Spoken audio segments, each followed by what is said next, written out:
Attorney Advisor, and this is Brenda Keels, also an Attorney Advisor, and this is ASBEG. This is a good presentation to do. We basically got a few questions in, like Adrian was saying in the last training, that she sent out survey money monthly. And so these are real questions that we got from people from different agencies that they would like to get answers from. And hopefully they actually showed up, but or will show up.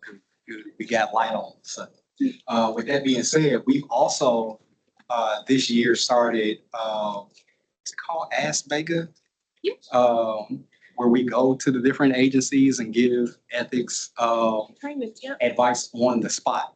So we'll a couple of times, maybe 2 to 3 times this year, we went to different agencies, kind of set up a booth, introduce ourselves, and the agency sent out just an email blast saying BEGA is here. If you got any questions, go down there and ask them whatever you need to know. So the good thing about that is we also log that information. I created notes and things of that nature or whatever. So, and I'll send out a follow-up email and also log it in our system. Whenever you ask us for advice, mainly for like things like outside activity, if you have a conflict of interest, it's good to get BEGA's advice on that because it provides safe harbor protection. And so with that being said, if we told you that you can do it, but later find out that you didn't do it, yeah, you'll have to stop, but at least we won't fine you about it. And so that's what that advice does for you. Seeking advice does for you. And so one of the tenets that we kind of want to drive home to is if there's any thought on whether or not you should do, a certain action at work, and you think that it has ethical implications, ask BEGA. Just go ahead and just ask and let her tell you whether or not you can do it. Because if you're wrong, you can be fine. Yep. I'm looking on the mic. Yes, so we're here to take all your questions. And I just want to say again, we're really excited to be here. We hope that you all are excited. We know that it's almost lunchtime, so thank you so much for sticking around to see our presentation. It's going to be wonderful. And let's get started. Okay, so we have the first Ask BEGA. Maurice, you want to take it away? So this is a question: why are FDS and ethics trainings done yearly? So if you don't know what FDS is, that's financial disclosure statements. Why are they done yearly? So as far as the FDS statement goes, it's basically codified that way. So you have to report yearly. And I guess as a matter of practicality, things change from year to year. So you might have hit new investments and new ventures where you've earned over $200 and those things need to be reported. With that being said, it is a mechanism that we use to check whether or not employees have conflicts of interest with their agency. So, if you're working for DCPS and let's see here, and your spouse is a vendor for janitorial services. And, we can look on, your FDS statements and, you work at a public school here. And then we see that your spouse's company is always awarded the contracts to clean your school. And so that could pose an issue. And so we'll look into it to see whether or not you disclose that relationship, and then if you're properly recused, off of the decision-making matters concerning that janitorial service. So that's basically why it's done yearly, right? And then, of course, ethics trainings done yearly. That's because you need to be refreshed. We want to keep you in the mind frame of making ethical decisions. Like it should be a part of your everyday decision making when you're working within government, especially depending on the position that you're in. You're meeting a lot of people. A lot of people have different relationships, know people from different avenues and areas. People have outside businesses and activity that they do. So you always have to know, what you can and can't do ethically within that work, because we need to keep you away from the line. Ethics or the code of conduct is here to keep you from violating those criminal codes that, embarrass the public trust or embarrass the government. So just to keep you away from that line, we'll let you know every year, what you can and cannot do. All right, ready for the next one? Okay. I work at an independent agency. Are we subject to the rules like other agencies? Yes, do you have a question about? Yeah, about the last question. Mhm. Is there a reason why ethics training is not required from like a, regulation or DPM level for like all DC government employees and only for those who file the FDS? Um, the only thing I can think of is practicality when they first introduced the legislation was they know that these particular employees make these types of decisions Right. and are involved in these type of avenues. So we want to make doubly sure that they have ethics training to keep from violating the code of conduct. So they might have thought that as system wise of keeping up with whether or not people have done training, maybe we'll narrow it down to these particular employees. However, we've made suggested changes that now that we have the technology that everyone should start taking ethics training, but that'll come down the line whenever council makes a move. Yeah. Okay, thank you. Just wondering. You didn't even need the mic. You were great. Thank Does you. anyone else have a question about that section? Okay, perfect. So the next question that we have is, I work at an independent agency. Are we subject to the rules like other agencies? If you don't think that you're subject to the rules if you work at an independent agency, raise your hand. If you think that you are subject to the rules because you work at an independent agency, raise your hand. You all are absolutely correct. Independent agencies, as well as all DC employees, are subject to the rules. Council, it doesn't matter. You are subject to the rules of independent agency. If you are an independent agency, you are subject to the ethic rules. Any questions about that? So yeah, it is a interesting nuance. So some of the independent agencies, they may not be subject to like the personnel manual, right? But those same rules that are in a personnel manual are also municipal regs. So then they're still subject to the municipal regs and then also to the conflict of interest provision as well. So pretty much everyone's subject to these. Plus they're super, super independent because like one hospital out there.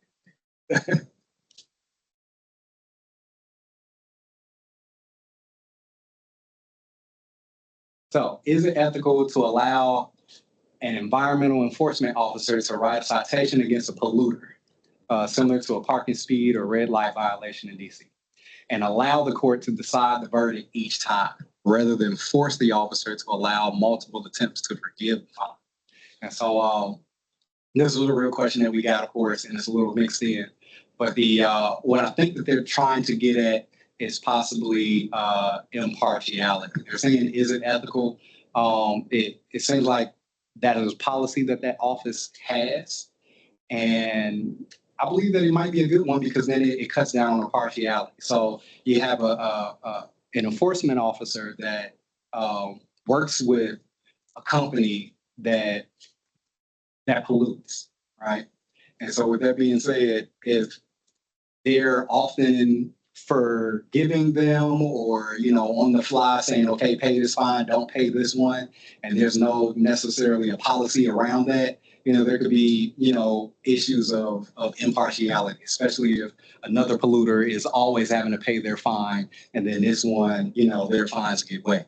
And so in this case, if the agency has created a policy, well, look, we're going to enforce all of our fines. And if they want to appeal it, then they have to go, to an administrative law judge or appeal to Superior Court.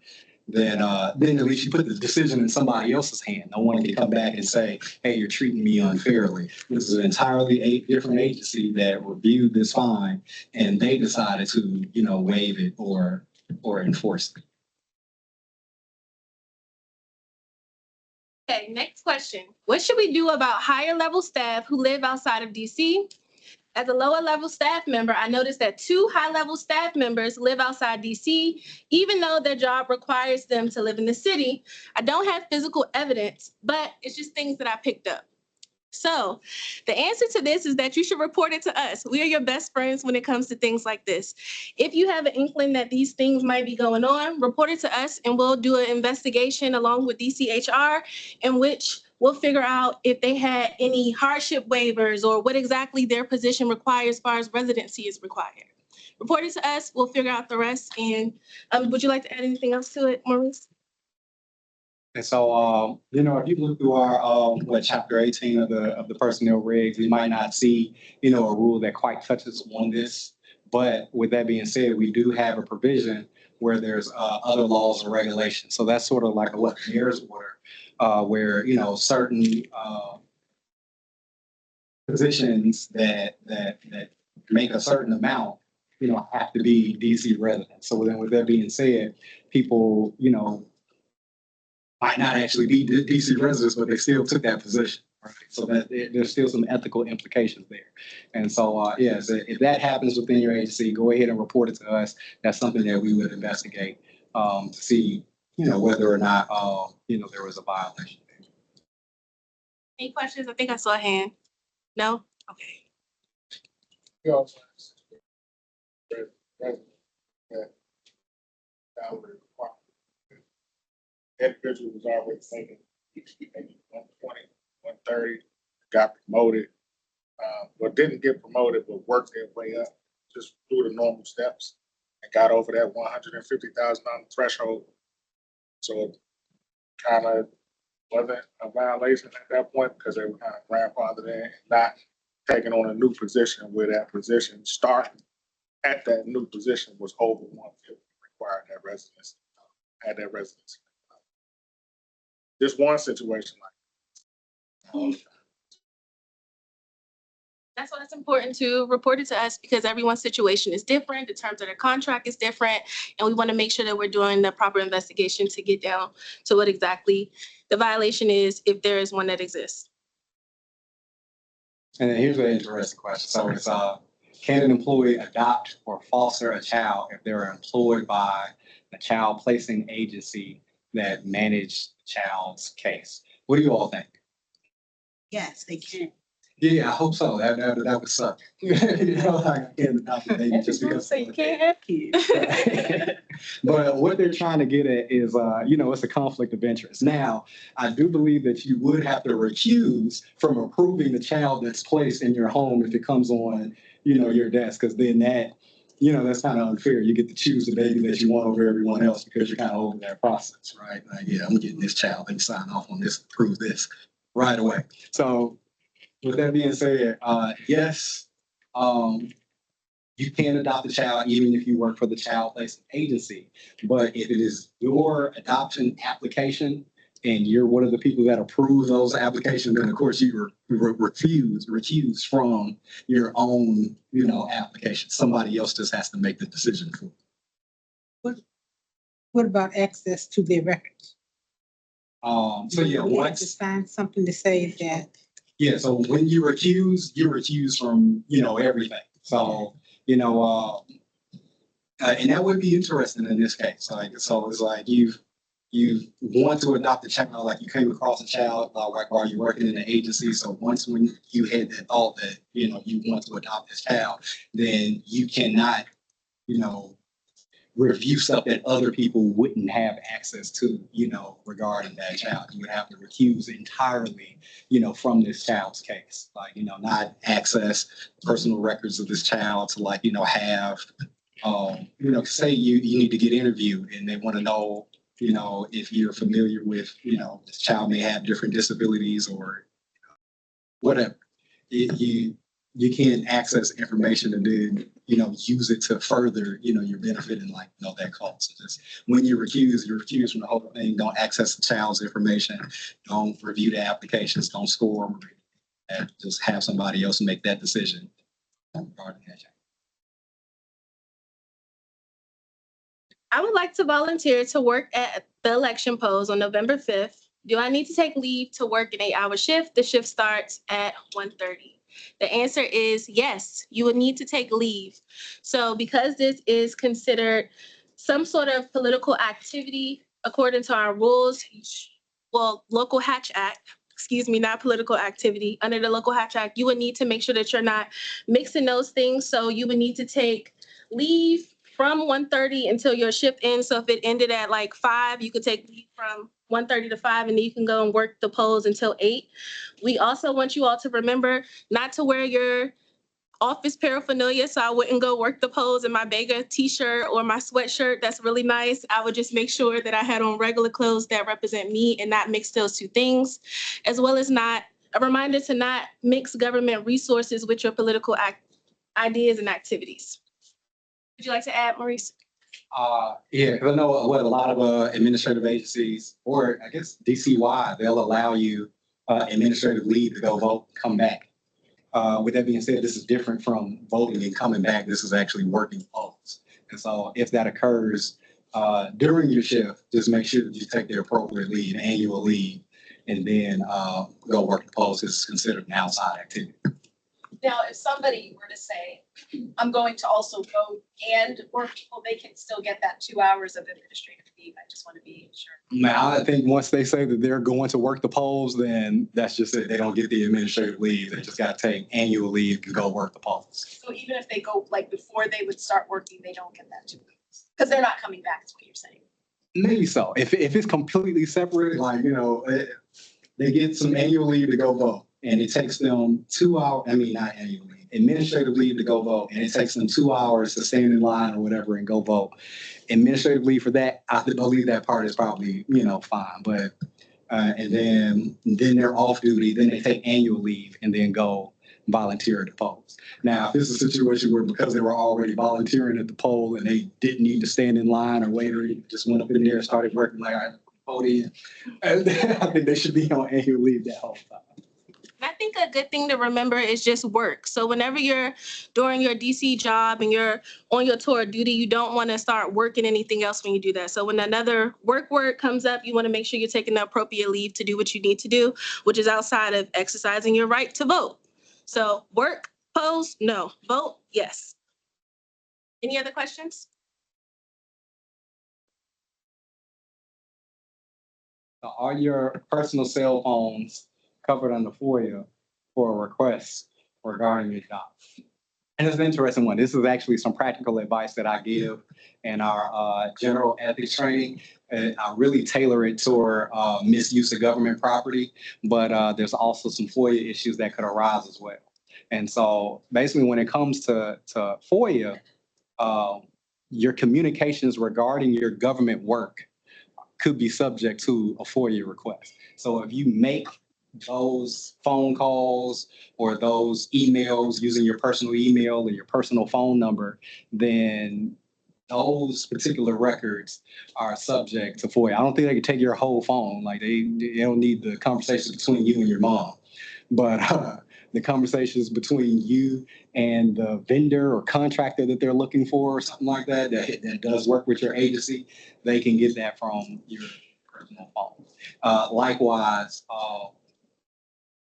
it's the inverse could be a misuse of government property. I often tell people that when they have a government phone, don't use it as their personal phone, because their government phone in its entire capacity could be, subject either to a FOIA or another government investigation. Like when we're, looking for whether or not you violated a provision, or if we get a complaint, we ask for records. They could be call records, emails, or anything like that. It could be pictures or whatever that's in the phone.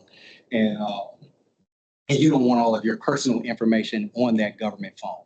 So your government, your personal businesses, emails, they should stay out of your government email.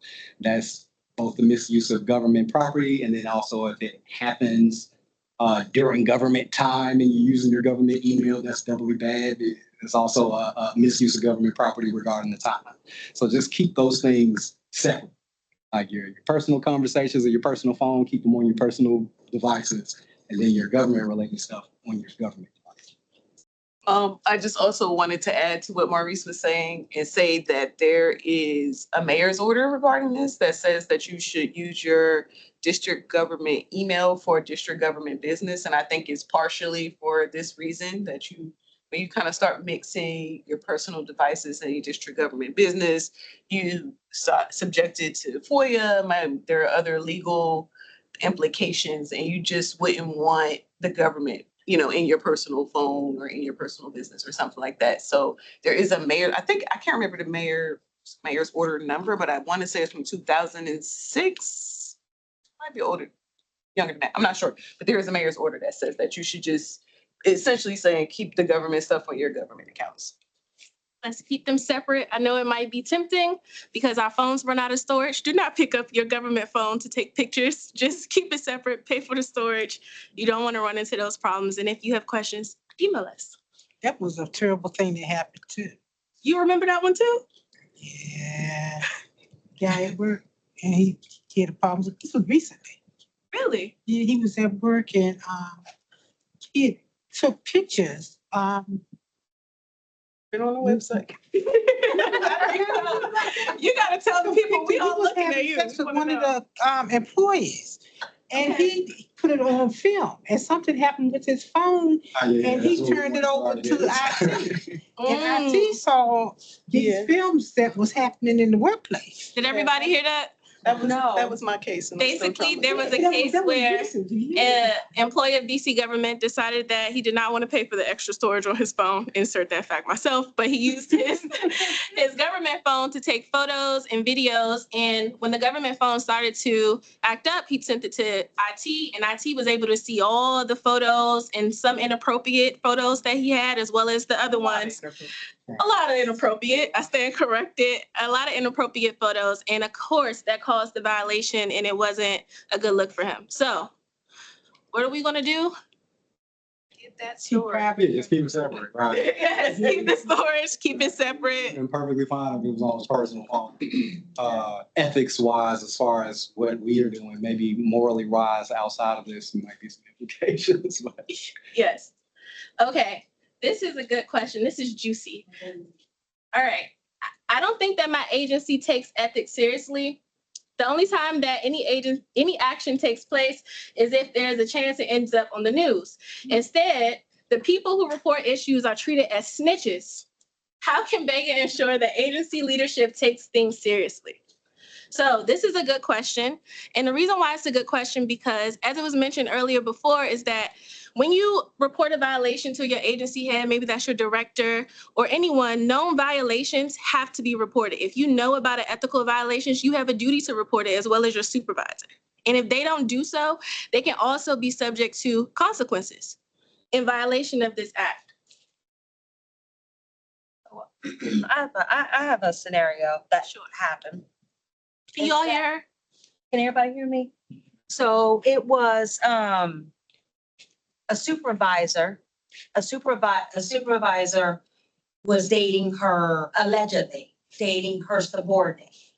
And one of the employees submitted an incident report stating this is what is going on. And I know this based on, if you look on Facebook, you will see that they're taking international trips. They're on Facebook. However, the investigator found it to be unsubstantiated. Was this the investigator? Internal. And this is another good reason as to why we conduct our own investigations. So was that employee supposed to reach out to you guys? Or is there a chain of command that they need to follow saying, hey, this is where I reported it, but hey, I got it back and it was unsubstantiated. So now I'm going to go ahead and report it above you guys. I'm going to report it to BEGA. I think you bring up a good point. And as we stated earlier, it's always a good idea if you see it to report it to us as well. If you choose to go to your internal investigators and your HR, that is on you and also important to you. However, it's also important that on the onset of these things that you report it to us so that just in case there's some sneaky or fishy business happening, you don't know who's in control there, their relationship with them, that we can conduct our investigations. I don't want to say ethically, but yes, let's do it because we're empowered by ethics this week. We want to make sure that we are doing the right things and we're in compliance. So always report it to us if it comes up. And that's just another safeguard so that you're okay. And that just in case some fishy business is happening, we can also investigate that.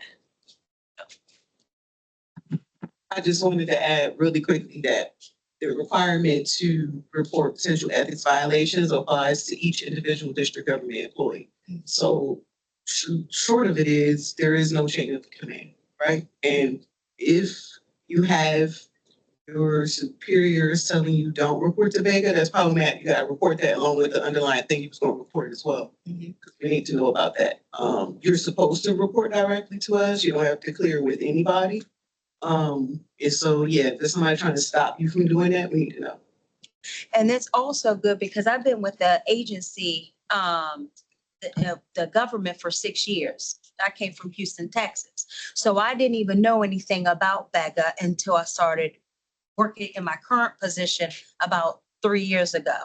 But prior to my position, if I didn't know anything about that, and I was in an MSS position at that time. So I didn't know too much about, I don't need to go through a chain of command in my previous position to report any ethic violations myself. I mean, report it to the direct supervisor, but also I can also submit this. And now I'm thinking, I wonder if people really actually know to report this. That's one of the things that we try to drive home is, yeah, you don't have to report it to anybody within your agency first. In fact, we prefer that you just report it to us first. And then also that it's confidential too. We don't tell, like, we'll investigate a matter and we don't tell, who, gave us this information. We don't tell who the complainant is. I would say it's almost fairly rare, especially if we can view it ourselves, that we even have to, use a complainant as a witness. There's a possibility where the person that's being investigated will never know who made the complaint. So it's a good thing to just, report it to us. Also, in a lot of situations, you might not even know what the ethical violation is, but if it just feels wrong, go ahead and report it to us because, we'll make the determination. In that case, I think the issue possibly would have been impartiality and, whether or not this supervisor could, properly supervise this person that they're in a relationship with.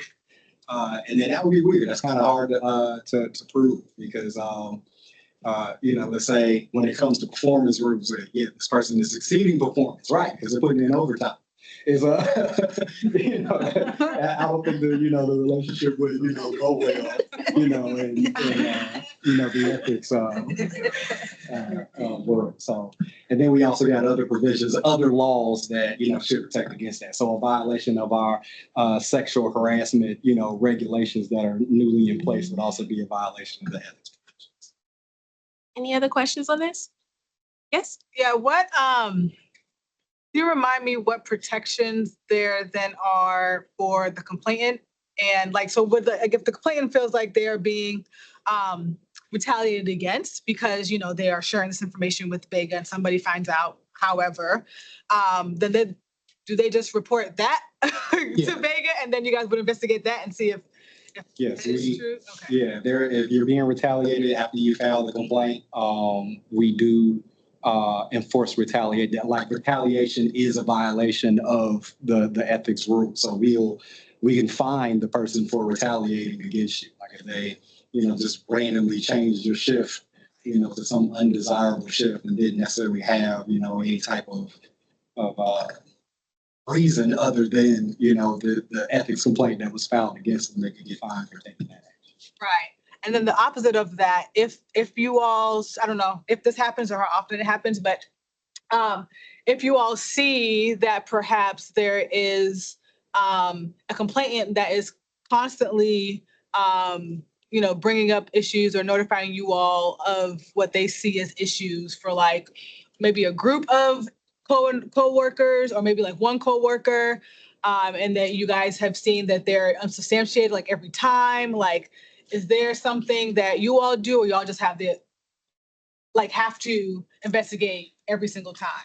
So we pretty much investigate every single time. So, Okay. And sometimes it can get complicated. There are situations where, relationships and I guess the inner workings of some offices, they kind of do seem wrong. Mm-hmm. But, whatever issue that is going on there is not covered under the ethics rules. And so, we at least like to hear about it because eventually they will overstep their boundary. And so we can have, insight on how that office operates. But with that being said,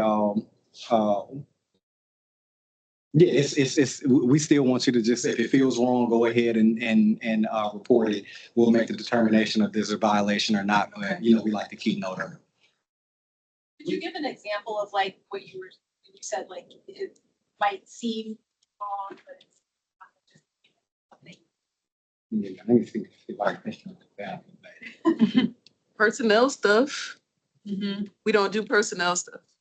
So, you know, stuff people say they're being harassed, generally retaliated against, generally not because they submitted something to us, but because of something that happened in the office or something like that. We get those a lot.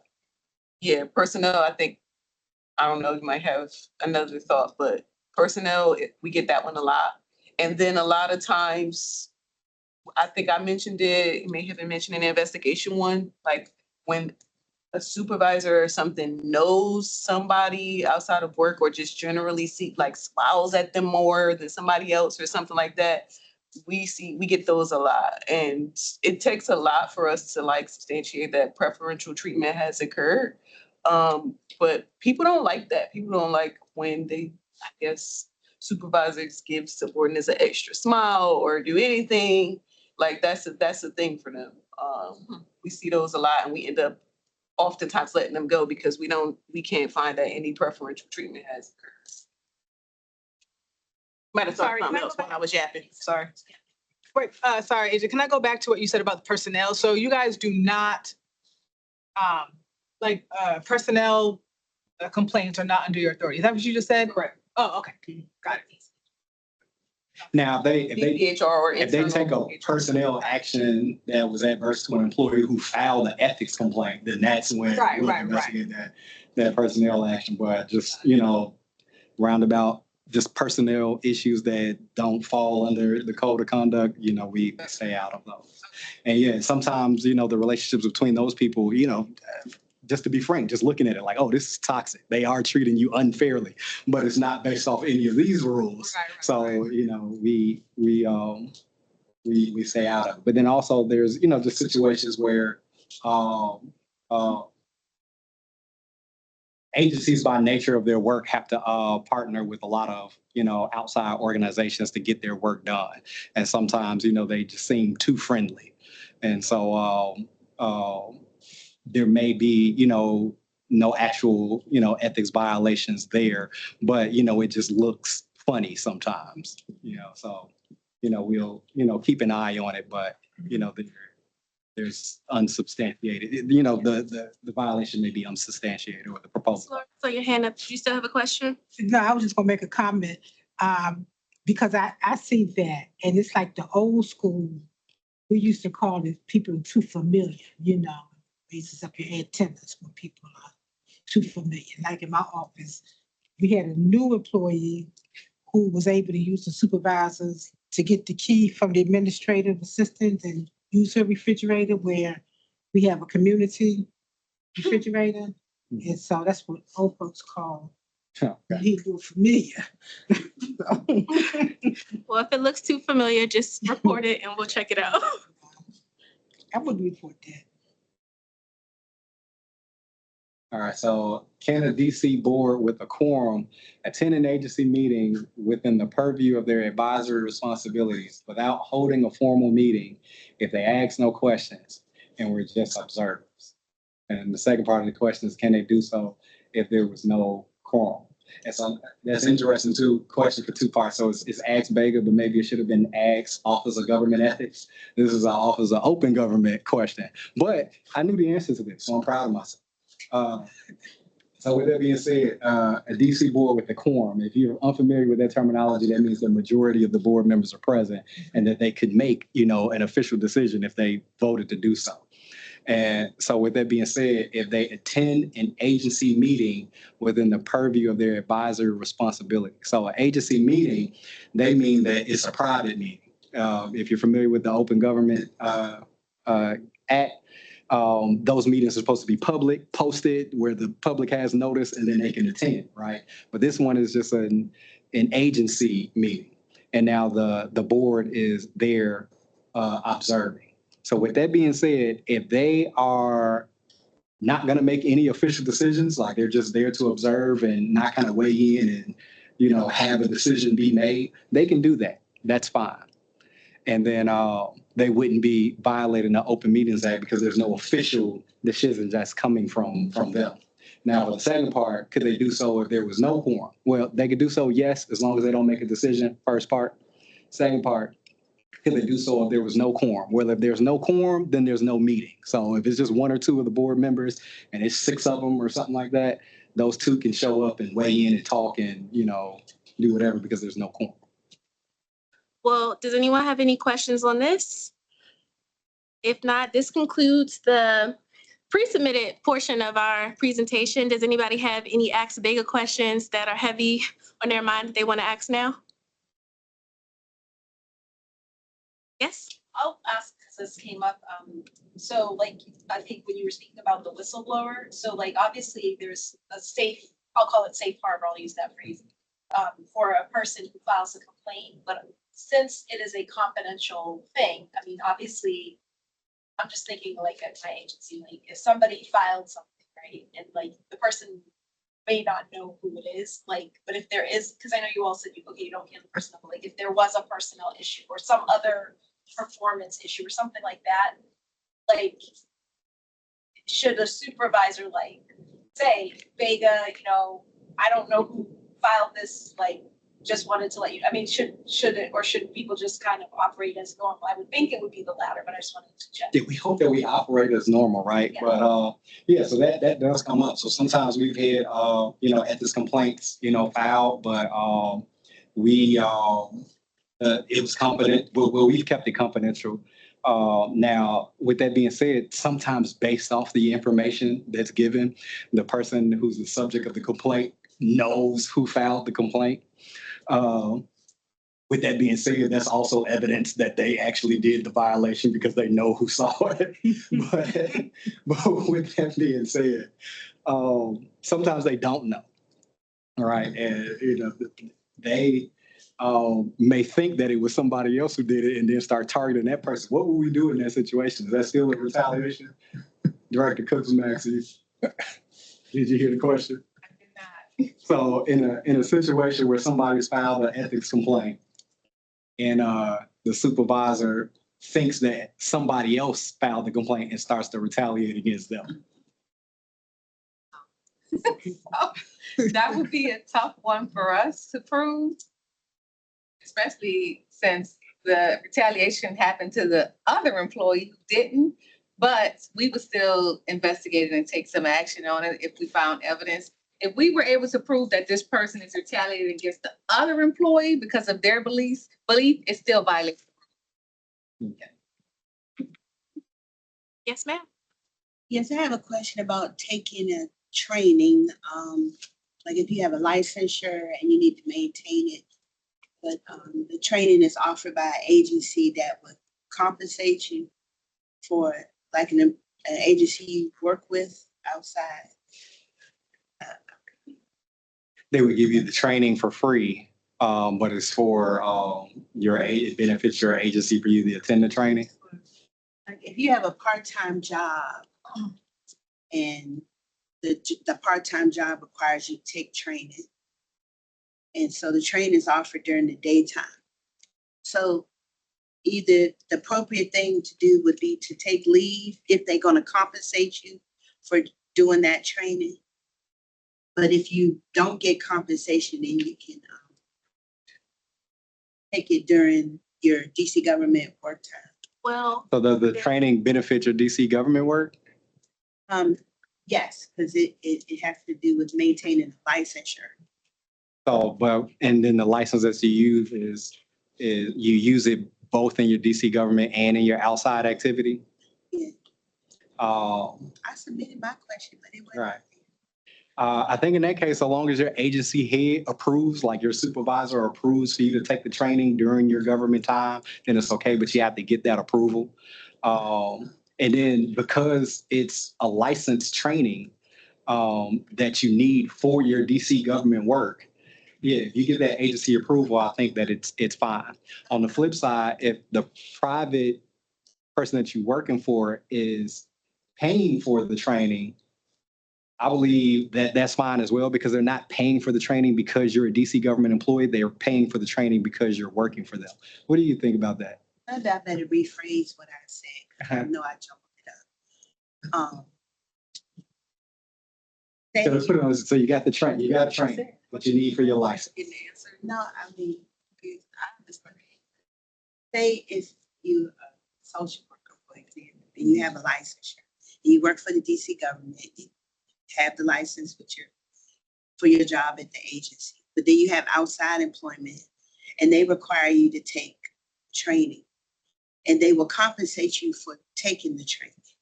It's during the daytime. Oh, okay. So you're being paid by the outside employer Yeah. to take the training. No, you got to use annual leave. Yeah, okay. Yeah. So if you're getting paid while you're on DC government time, it's going to be a violation. Now, if it was just, I think if they were just giving you the training, you're not on the clock to take the training, it's just a training that you got to take, that might have been okay. Run it by so we can take a look at it. But yeah, it definitely, if you're on the clock for another company, you can't be on the clock for your DC government employee. Even if that DC government employee benefits from the training. Right. Yeah, you just can't be on the clock. Okay, thank you. Do we have any other questions for BEGA? Yes, I see one more. So Yes, you. if a group of, like if a unit, who are friends, like you become friends with your coworkers, decide to like take a vacation together. Click. Is it, okay? You got a posse, that's what you just said. And if the supervisor of that unit decides to join them on this vacation, is that unethical? For the supervisor to join them? It definitely looks funny. It sure Right, does. but, I mean, you have, so there's things, so we're here to talk about ethics, but then, it's government or whatever, like, we've got rights. You can't restrict people's affiliations or relationships and things of that nature.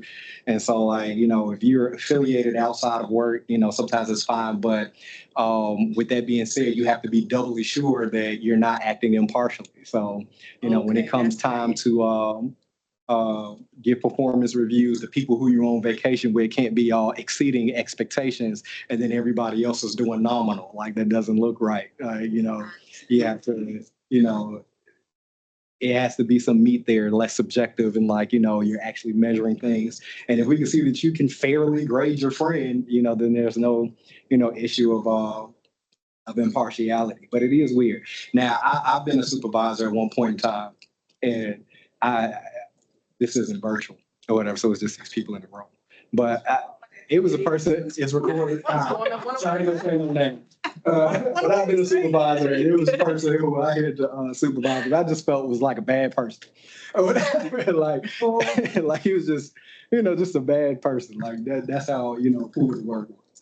But with that being said, there was other friends who were going on a vacation, and another guy that I know, and he invited me, and he put me in a group chat, and I seen the other person there. I was like, oh yeah, I'm not going.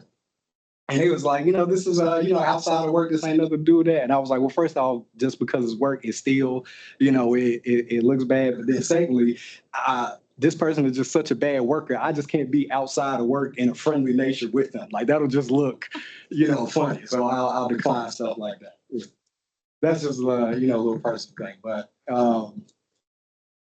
I say all that to say, yeah, you have to stay impartially when it comes to your work. So as long as you can govern your friend impartially or whatever, like there's no necessarily an ethical violation there, but it definitely does look bad. And then if there is a routine of them giving their friends exceptions over the others, then that would be an issue. Like, everybody else has to be at work on time and sign in at the supervisor's desk to make sure that they're there, but then their friends, don't show up at all. That's going to be an issue. So what happens in that type of case? You get fined for the impartiality violation. Well, how many fines do you get every time it happens, or just one? Yeah, it could be every time it happens. Like, yeah, every time you violate the impartiality. I violated. Yeah, hopefully it stops. The first time. Hopefully that's a deterrent. Okay, any other questions? We have some time. If not, we'll keep you from lunch. Okay, you see one in the back. Yeah, I asked this question, I think, probably a few months ago in ethics training, but I'm bringing it up again because I believe the answer was that it was being worked on. But in terms of this is related to the gifts rules that are in the DPM. Is there or has there or will there be any consideration for updating like the amounts that are in there, like the $10, the $3.50, for example? Because as we know, right, when you talk about like inflation, right, Yeah. or when you talk about different parts of the country, right, like $3.50, I think it's $3.50, like with the hosting and all that. Anyway, that can go really far, maybe like in places like in Ohio, for example, but like not as far as in like California, right? So like, is there any consideration for like having like a percentage perhaps, like the per diem or something, like something that doesn't actually have an amount, but and is also more up to date, but something that also doesn't need to be necessarily like updated due to like, how like the economy might be at a certain time. So Yeah. I guess, I mean, the short answer, we can't take into consideration, like we have to enforce the code like as it's currently written. And so we know that, inflation, plays a role in this. Is like, you're not gonna find these prices, anywhere or too much longer anymore. But we have to enforce the code like as it's written as a part of our mandate. But with that being said, we have at least proposed also in our updated legislation to council that we move that $10 to $20. I don't know if we consider. Is it 20, Ashley, or is it 50? I thought it was 50. For the council? For everybody in the our suggested change in the CCC. For that $10 gift. Okay. 25 in the current version? The draft? Yeah. I think so. Okay. So that's what we're suggesting for that. Did we take a look at WAG pricing? It's $3.50 if it's from some other person that's not the host. I'm not sure. I haven't read it in a while. Consider as well. But One of yeah. the exceptions was for bereavement, right? Where if the amount could be higher. Also, all right, so on the other tip, when it comes to, because I think her question was more so toward travel, like work travel and things like that. Yeah. But when gifts comes to, inter-office gifts where there were special or infrequent occasions, then we do lax the $10, threshold. That is fine, as long as the gift is appropriate to the occasion. Like weddings. Yeah. So the example that I usually give, if there's a birth and you give the person a car seat, well, that car seat was probably like $300 or something like that, right? But that's fine because it's, the birth of the child. But then don't show up with, the $1,000 champagne, on the birth of a child. Like, it doesn't make sense. Also important about the gifts is when we talk about these exceptions and stuff, we're talking about as it pertains to a manager or a supervisor accepting gifts. Managers and supervisors can give gifts of any amount. There's really no caps on it. All of these caps and everything have to do with managers and supervisors accepting gifts, because we don't want subordinates to be able to basically buy their supervisor or manager's favor, for preferential treatment. No. Yeah. So bring on. Yeah, now your supervisor can take you out to eat anytime. Definitely. You might tell me something. He was staring at you. Right. So we could do something for our supervisor, right? So on infrequent occasions, you could do stuff. Like today is boss's day, Yeah. so everybody in the office will contribute. Yeah, long if as it's, it's if not it's more than infrequent, $10. yes. And that's. Well, I don't think Right. Boss's Day is under infrequent occasion. It's not. No, that might be It's like every occasional year. basis. That's a $10. Yeah, it has to be like some infrequent occasion in their life. Getting married, retiring, adopting a child, giving birth to a child. That's when the cap comes off completely. Yeah. Boss. Okay, we have one in the My back. question is related to training.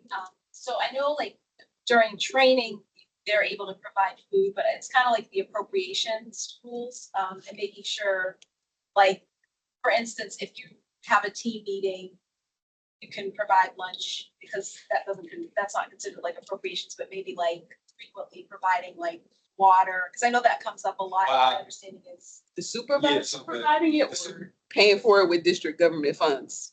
I'll say paying with it for, well, the supervisor providing it would be on their own.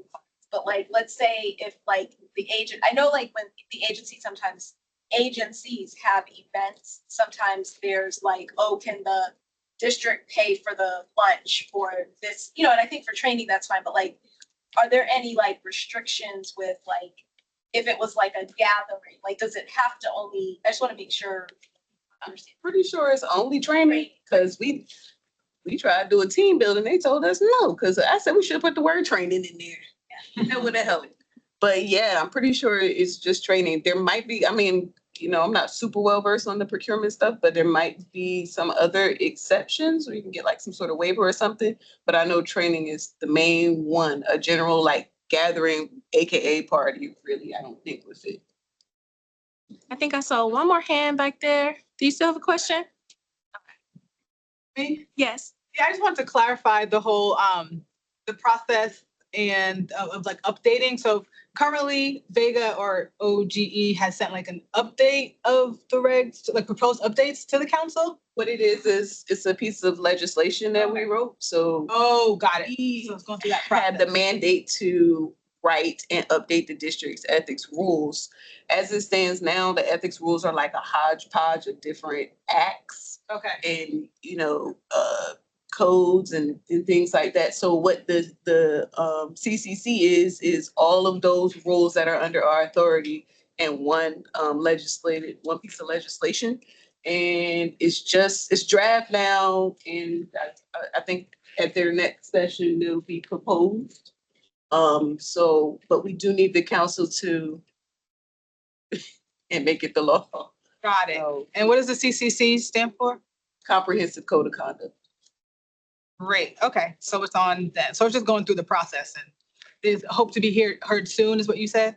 Yeah, the next session. Oh, the next session. Okay. Thank you. All right. Well, perfect. If anyone doesn't have any more questions, we're going to ask you to not to forget to sign in our sign-in sheet if you haven't.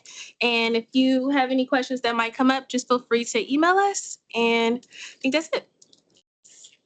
Thank you.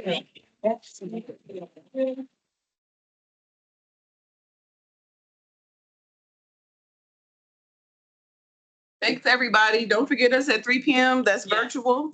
Yes. If you haven't already, you can register for all the rest of the virtual sessions on our website. Yeah, I'm registered. Thank you. Rest all week. I'm with you. I'll work to Monday. See you on the screen at 3. No. You home now. Huh? It's free. Anybody cold? It's so. Yes, it's cold in here. You know what's cold? I got cold. So good. 4, 5, something like My that. bad.